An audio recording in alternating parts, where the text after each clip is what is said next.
So it's that time of year, everybody. It's Christmas.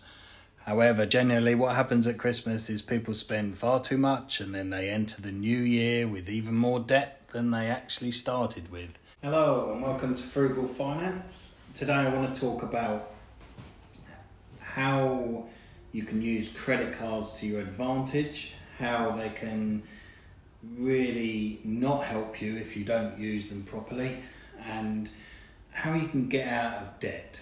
So one of the biggest things with credit cards is that people tend to misuse them. Now, if you use them sensibly, actually you can use this to your benefit.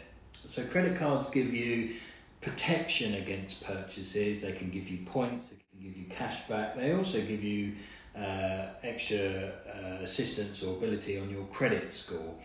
So if you have a credit card with £1,000 balance and you regularly use it and you pay it off in full without leaving it not paid off and therefore interest to accrue, you are deemed, generally speaking, to be quite a good hedge or bet for credit card companies to loan money to, because you're secure. So you see here I've given an example of £1,000 credit card balance.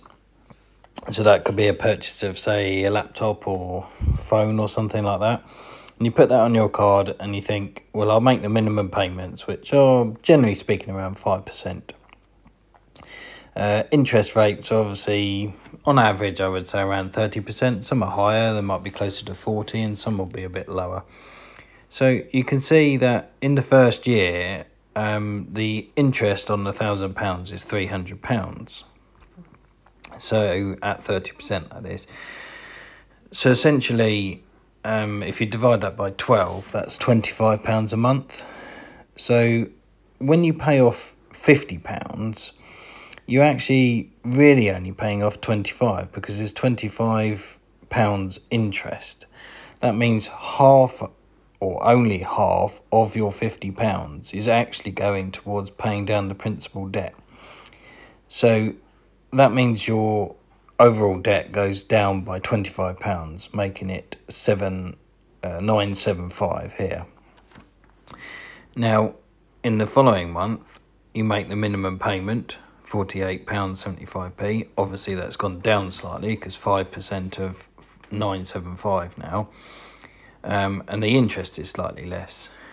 However, you'll still note that you're paying, roughly speaking, £48.75p as a minimum payment, but you're still being charged nearly £25 interest.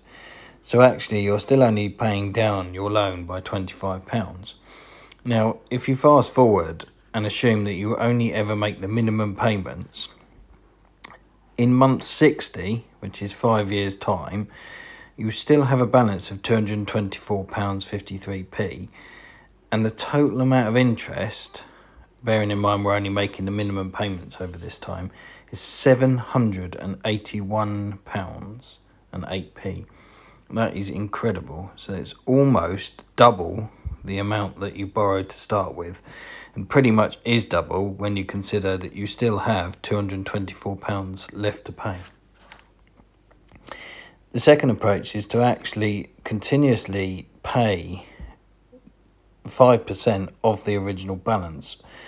This assumes that because you've made a 5% payment at the start of £1,000 of £50, you should be able, in theory, to maintain that £50 payment throughout the life of the debt.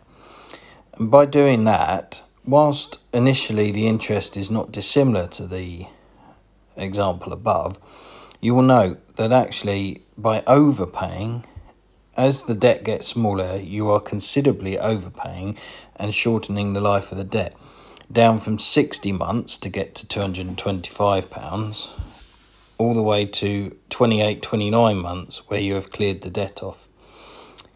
The third option, which is applicable if you've either got a existing credit card debt, which you can transfer to another credit card at 0% for a small fee, say 4 or 5%.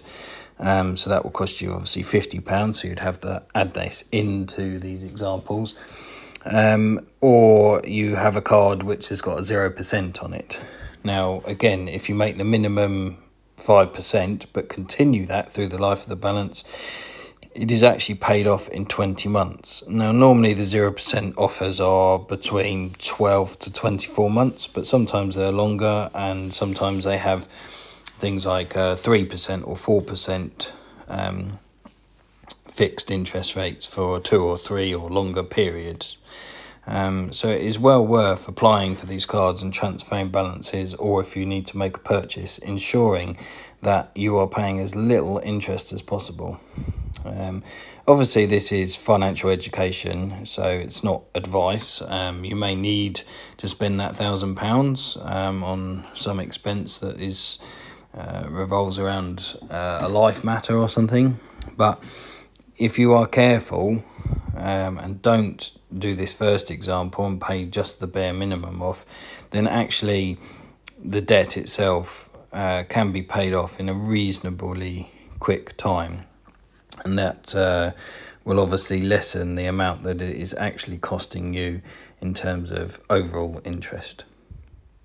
So hopefully that gives you a good insight into the power of the overpayment or transferring the balances around, or the disadvantages of only making the minimum payment. Now, obviously, there are plenty of cards out there that can assist you with balance transfers or early entry into the kind of credit building world, if you like.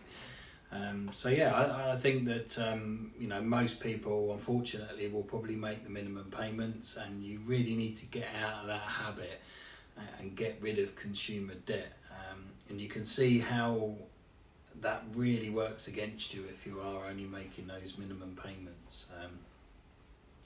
We work so hard to find savings accounts with 0.5% or 1%, or investing in the stock market and they're giving us 6% returns, 7% returns, or we're doing property and it's giving us 8% year on year.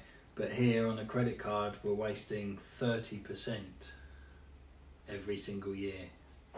So hopefully that gives you some really good insights into what you can do to get out of debt and how you can use credit cards and accelerate your credit score in general. So if you like the video, please like, subscribe, comment below. I'll aim to reply to everybody's comments. You can share the video, all those avenues.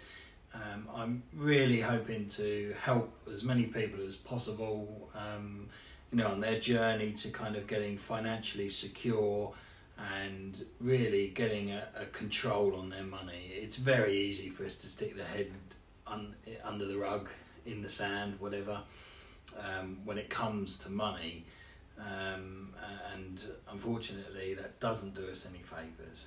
So as I say, please smash the like button, please subscribe. Let's get the help out there to the people that need it.